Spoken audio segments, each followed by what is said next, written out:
bakunze urubuga rw'amakuru n'ibitekerezo RNN, turabasuhuje kandi tubahaye ikaze, tubifuriza kugubwa neza aho muri hose. Nk'uko twabibasezeranije mu bihe bishize, uyu ni wa mwanya wo kubagezaho amakuru yaranze icyumweru mu banyarwanda baba mu gihugu cy'Ububiligi. Mu minsi iri imbere tuzihatira kujya tubagezaho n'andi makuru yo hirya no hino ku isi. Mutugaye guhera ntimutugaye gutinda.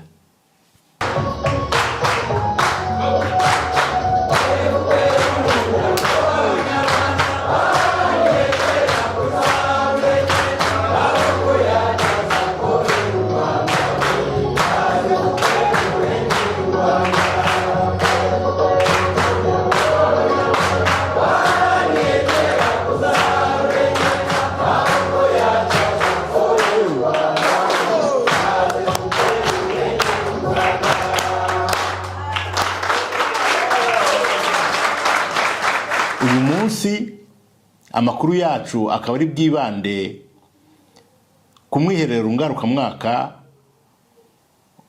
w'abanyamuryango ba FPR Inkotanyi wabaye ku itariki ya 9 Ukwakira muri uyu mwaka wa 2021. Uwo mwiherero waherukaga kuba mu 2019. Twabashije kuganiriza bamwe mu bitabiriye uwo mwiherero, badusobanurira muri make icyo uwo mwiherero uvuze ku banyamuryango ba FPR Inkotanyi, ibyemezo bifatirwamo ku muryango ndetse no ku gihugu muri rusange. Tutabatindiye, mwiyumvire ibisobanuro baduhaye. Umwiherero ni igikorwa gihoraho mu muryango wa FPR Inkotanyi. Mu mateka ya FPR Inkotanyi baha umwanya munini cyane ibiganiro, abantu gutekereza hamwe, gutekereza aho tuvuye, gutekereza aho turi naho tugana. Hari ibikorwa rero buri gihe. Abashinzwe kurebera abandi icyo gihe bategura raporo y'ibikorwa bakoze, bibukanya n'abanyamuryango, noneho bagahura bakongera bakaganira. Ibyo twiyemeje mu mwiherero w'ubushize, mu nama z'ubushize, hakozwe ikitaragezweho ni iki, impamvu ni iyi. Noneho abantu bagatangira gutegira ngo bashake ibisubizo ku kitaragezweho, bishimire ku byagezweho, noneho bagire n'icyo batekerereza igihe kizaza. Niyo mpamvu ubona buri gihe umuryango wa FPR Inkotanyi, u Rwanda muri rusange rutera imbere. Gutera imbere ntabwo ari ibintu biza bihubutse, ni ibintu abantu baganiraho, bakabikora provision, bagatekereza ejo hazaza hazagenda hate. Nibyo rero wabona byahujije abanyarwanda bo mu Bubiligi uyu munsi, kugira ngo tubagezeho ibyo twariyemeje mu myaka 2 ishize, uko byagenze naho tugushaka ngo tugane. Uwe butumwa muha urubyiruko rwo muri FPR Inkotanyi rukwiye gukorera ubukangurambaga cyangwa rugasangiza ibyiza bya FPR Inkotanyi urundi rubyiruko nakwita ko rugisinziriye rutaramenya ibyo byiza bya FPR Inkotanyi? Mu nyigisho zose n'igihe duhura twibutsa urwo rubyiruko aho tuvuye naho tugeze n'ababigezemo uruhare. None twabereka aho tugana, igihugu dushaka kubasigira ni ikihe, igihugu bagomba kugiramo umurage ni iki. Urazi ko amateka y'ibihugu byose ari byateye imbere, n'ibindi bigira abantu bigeze kwitanga. Noneho mugafatira hahandi, mukabera ko ikiduhuza twebwe urubyiruko, twaba urubyiruko rwa FPR cyangwa se urubyiruko rw'abanyarwanda muri rusange, ikiduhuza ni igihugu cyacu, kandi igihugu cyacu nicyo kinini kurusha ibyo byose. Ukababwira rero ikiduhuza kiruta kure ibidutanya. Muze twubaka u Rwanda, rwa Rwanda, kuko nugira pasiporo, ntabwo pasiporo yawe izaba irimo icyo uricyo. Ni pasiporo ikuranga nk'u Rwanda. Uvuze icyo uricyo ni iki? Kuba umunyarwanda. Izaba irimo kuba umunyarwanda. Ukagira iyo fierté, kwiyumvamo ubwo bunyarwanda, iryo shema. Ukaba ufite ishema ryo kuba umunyarwanda, ukaba ishema ryo mu munyafrika, nk'uko bize ko uyu munsi aho u Rwanda rugeze, iyo umuntu avuze u Rwanda, yavuze Afrika, yavuze ikintu cyose, wumvamo ko habayemo imbaraga zo kugira ngo abantu bava ikuzimu babe bageze ubuntu. Nicyo ngicyo tugamije rero. nicyo ngicyo tubwira urubyiruko kubabwira ngo twebwe ikiduhuje kiruta kure ikidutanya, kandi ikiduhuje ni iterambere ry'u Rwanda, ni iterambere rya Afurika. Nyuma yo kugezwaho icyegeranyo kirebana n'ingamba zari zarafashwe mu nama yabanjirije iyi ari iriya nababwiraga yo muri 2019, habayeho gusobanurira abanyamuryango uko umuryango FPR Inkotanyi uhagaze mu gihugu cy'Ububiligi ku birebana n'ubukungu ndetse n'ibindi. Nyuma hakurikiraho gahunda yo kuvugurura inzego z'umuryango kuko izariho zari zicyuye igihe. Nyuma y'amatora, bamwe mu bayobozi bashya b'umuryango FPR Inkotanyi bagejeje ku banyamuryango ingamba bafite mu guteza umuryango imbere ndetse no guteza igihugu imbere.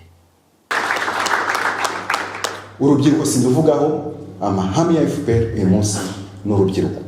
Nta nubwo ari uyu munsi, kuva FPR yaza yaba bazi ko amaraso y'urubyiruko ariyo yubaka.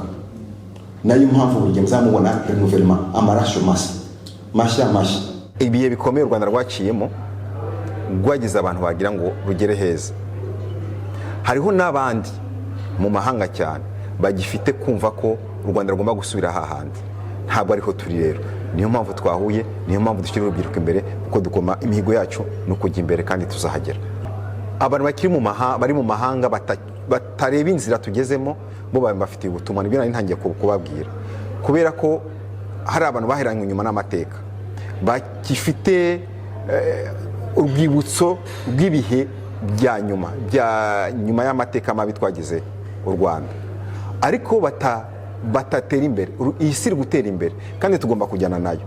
Icyo mbabwira urwo rubyiruko ni ukubabwira ko ntabwo bagomba kuba imfungwa z'ayo mateka mabi, bagomba kuba umusaruro w'ibyiza turi kugeramo. Imbuto nziza abanyarwanda bari kumera, bari gutanga umusaruro mwiza, bari gutanga nicyo tukifuriza abo banyarwanda bose.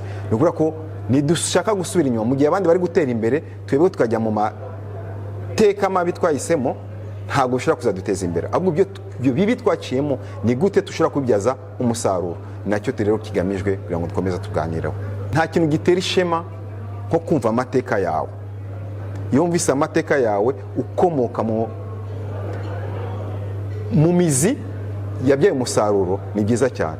Abantu bose bumva ko u Rwanda rugomba gusubira inyuma bari mu bihe bidakwiye. Tugomba gutera imbere, kuko hari abantu iyo batsinzwe kenshi na kenshi, ushobora gutanga urugero, umwana utsindwa mu ishuri burya kenshi na kenshi yumva ko ari umwarimu wabimuteye, ariko iyo umwigishije neza ukamusubiza mu buryo akongera akiga, aratsinda. Urwo rubyiruko rero rugifite abarimu babi batabigisha neza. Nibaze dufite abarimu beza. Abarimu beza bababwira ko umusaruro wanyu ni ugutera imbere w'igihugu cyanyu, kuba muzagira ishema yo kumva ko umunsi ufite identite yo kumva ko uri umunyarwanda, uri umunyafurika, bigutera ishema nawe wenyine. Niyo mpamvu mbabwira ko ibibi byakozwe bifite ababikoze, ariko nabo ntabwo bibatera ishema, ni ipfunwe, kuko iyo bakora byose bumva baba bafite ipfunwe. Rero abo bana ntabwo bagomba gukurana ipfunwe, ahubwo bagomba kugira ishema ryo kumva ko gukosoka ni bizima kandi nibyo dushaka. Baze bubaka u Rwanda ni u Rwanda rwacu, ni u Rwanda runini. Aho tugeze hose murumva ko n'aha ngaha mu ntara ya 6 turagenda turwubaka, aho turi hose turarwubaka. Rero nibaze urwo rubyiruko nuruze rusanga abandi, kuko ntago duheza, twakira bose. Tuzakuwa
tuzarwubake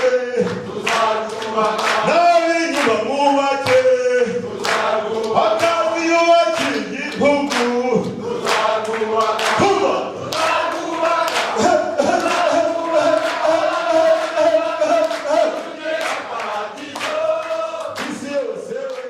mu kinyarwanda baravuga ngo umugore ni umutima w'urugo, bivuze ko abategarugori namwe muri umutima wa FPR Inkotanyi.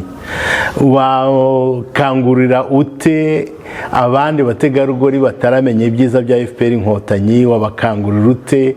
Ese bamwe banayirwanya bo wababwira iki? Wabaha ubuhe butumwa? yewe FPR ni ubuzima, ni mu maraso. Utarayimenya agomba kumenya ni shuwa umuntu akora, ni amahitamo, ni ishyaka umuntu yahisemo. Nibwo bwa mbere nagiye mu ishyaka nk'umwana w'umunyarwanda. Mu Rwanda navuye mu Rwanda ntaratora, ntazi n'ibyo ari byo, ariko ni ishyaka umuntu ahitamo, ukareba ibyiza bikora, ukareba ubuyobozi tugezeho, ukareba uko igihugu kiyobowe n'iryo shyaka. Numva nakangurira buri wese kugana FPR Inkotanyi, ariko numva benshi barabibona. N'ubirwanya ni ukwirengagiza. None se abo bandi badakunda FPR Inkotanyi, badakunda iryo terambere ry'igihugu, tubareke bahere mu mwijima, cyangwa se hari imigambi FPR bafitiye yo kubazanzamara nk'uko yarokoye abandi banyarwanda, nabo tukaba twabarokora? Umva, FPR ni umuryango rero. Uyu muryango uba urimo ababyeyi n'ababyeyi. Ntabwo twakwifuza ko abana batakara. Uwumva yumva ari bibi, ariko ari uko babimubwira. Ntamubwira akirebera. Yabona hari ikibi kirimo aho ngaho, naho ni uburenganzira bwe. Ariko kuvuga ngo FPR yicana, FPR yagize gute, ari ibintu usomye, ibintu urabisoma ukabona ngo FPR yishe ndi, ngo yagize gute. Donc ni ishyaka ni nka religion. Umuntu ashobora kuba umugatolika, undi akaba umuyisilamu, undi akaba umupantekotiste, ariko ntibibuza abantu gusenga. Amashyaka rero niba hari uwumva FPR itamushimishije akaba yaragiye muri indi, ntarikomeze, ariko yo gusenya, yo kugenda avuga n'ibyo atazi. Ubona ishyaka rye ni ishyaka rye, ni uburenganzira bw'umuntu aba yahisemo. Ubwo rero nkaboneraho kubabaza, ndabona mwambaye ibirango bya FPR Inkotanyi. Nagira ngo numve ubwuzu nk'abategarugori bibatera kumva ko mwambaye umwambaro w'ishyaka, mwambaye umwambaro w'umuryango, ubwuzu mwumva mufite bwo kubona mushinjagira nk'inyambo kubera ko kuberwa n'umwambaro w'umuryango. Ni ukwerekana ko twiyemeje gukorera igihugu cyacu, ni ukuvuga ko twabyiyemeje. Mbonero mbabaze ikibazo kuko ndabyemera rwose, murakoze. Mbonereho mbabaze, nabonye mu biganiro twagize kare bibandaga ku rubyiruko. Nk'ababyeyi mwagiriye inama urubyiruko rwacu muri gahunda yo kubaka igihugu no gutegura ejo hazaza heza? Nk'ababyeyi, urubyiruko ni ukuvuga ngo u Rwanda ni ingobyi duhetse. Iyo uvuga ingobyi duhetse, niho twese, icyo duhuriye twese ni igihugu. Nk'umwana w'umunyarwanda agomba gukunda igihugu, ariko abyigishwa n'ababyeyi. Ahubwo nakangurira ababyeyi gukundisha abana igihugu aho kwangisha abana igihugu, kuko inshingano z'umubyeyi ni ikintu ukurera. Iyo urera neza, umwana amera neza. Nutangira kurera umwana umwangisha abandi, umwangisha abaturanyi, umwangisha kana, uzamubamo urwango.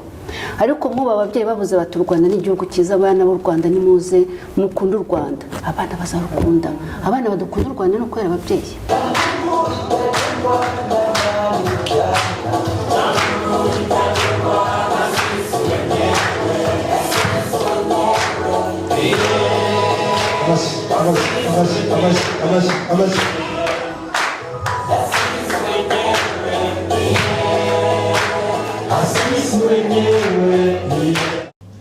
Ndashima n'abandi twafatanyije, abayobozi bo mu maselule n'abandi bitanga bakorera b'abakorerabushake b'abakangurambaga nubwo batari mu nzego z'ubuyobozi baritangaga. Ndashimira cyane urubyiruko Kennedy na team kuko urukundo rw'igihugu herekana mu bintu byose bitandukanye bakora bitera ishema. Ngize amahirwe yo kujya gukorera mu Rwanda ngiyeyo nabishakaga,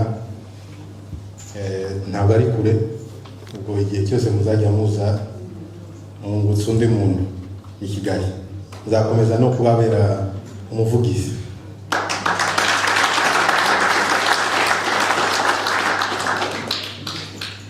Icyo dukwiye kutatezukaho cyangwa mukwiye kutatezukaho ni ubwitange buhora buranga abanyamuryango bo mu Bubiligi, ni discipline, gukorera mu mucyo no gushyira hamwe ni ingenzi. Ubwo ngiye kandi uwo naba narahutaje bitari mukuri musabye imbabazi, ariko niba byari mu kurengera inyungu z'umuryango nta regre n'imwe mfite.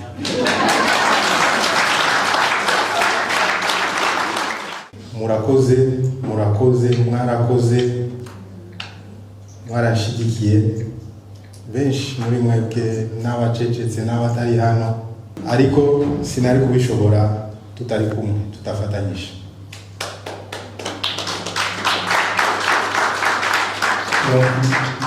Ndabashimiye cyane, singiye kure, ni hano hafi, ningira Imana nzajya nza kubasura twongere tutaramane, ariko ni Kigali byarafungutse ubwo ndabategereje. Ndasoza mbibutsa ko uyu muryango dukorera waduhaye byinshi cyane tutashobora kubona ikiguzi. Ndibutsa kandi ko nta deni umuryango dufitiye. Ibyo baharaniye, ibyo barwaniye barabigezeho, ibyo barimo guharanira iterambere ry'u Rwanda, abayobozi bacu benshi bakora amanywa nijoro kugira ngo bagere ku ntego bihaye, bateze imbere u Rwanda. Akacu dushyiraho ni ka kandi kabasunika buri munsi. Hari umuntu wavuze ko igihe perezida abonye ko abantu bamuri inyuma bimutera imbaraga, igihe ubonye ibintu akora nk'umuyobozi mukuru w'umuryango, sinzi ukuntu twe twajenjeka muri bike badusanga. Reka nsozereza aho mbashimira cyane. Ça a été un très grand honneur pour moi. Kandi merci pour votre soutien et merci beaucoup pour votre amour. Murakoze.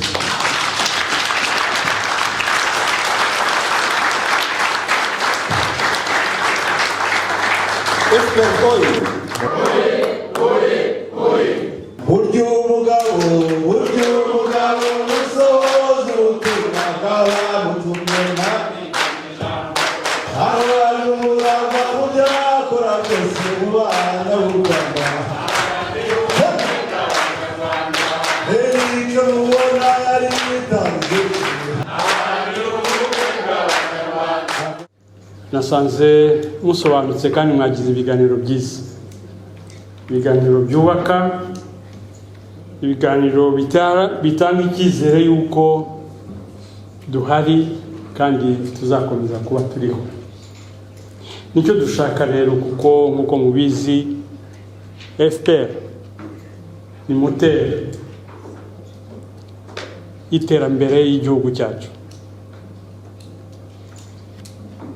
Ntabwo ari amagambo, ni ibintu usanga mu bikorwa. Biranashimishije kuko kuvuga FPR biroroshye, ntabwo bigomba kujya muri universite ngo bivuge cyangwa irindi somo rindi. So easy. Yewe ndishimye ko nabonye umunsi maze presque une année et plus de mois, presque une année 3 mois ariko kubona nagize mu Rwanda kuko nari maze iminsi muri biro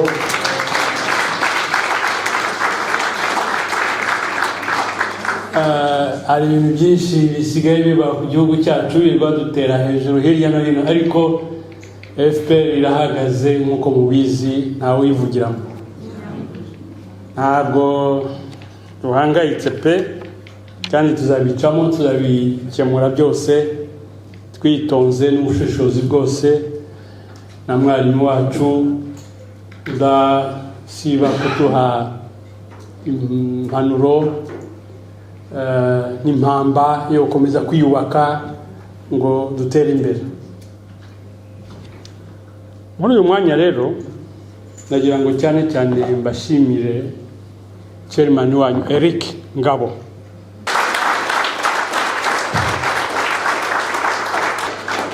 Uko byagenze, ko mwaganiriye, uko inama yagenze, biraboneka yuko ari chairman wari ufite umurongo sobanutse, discipline, uko umwe muri twe avuye ahangaha ndagira ngo ni chairman mushya. Discipline yo yaranze FPR.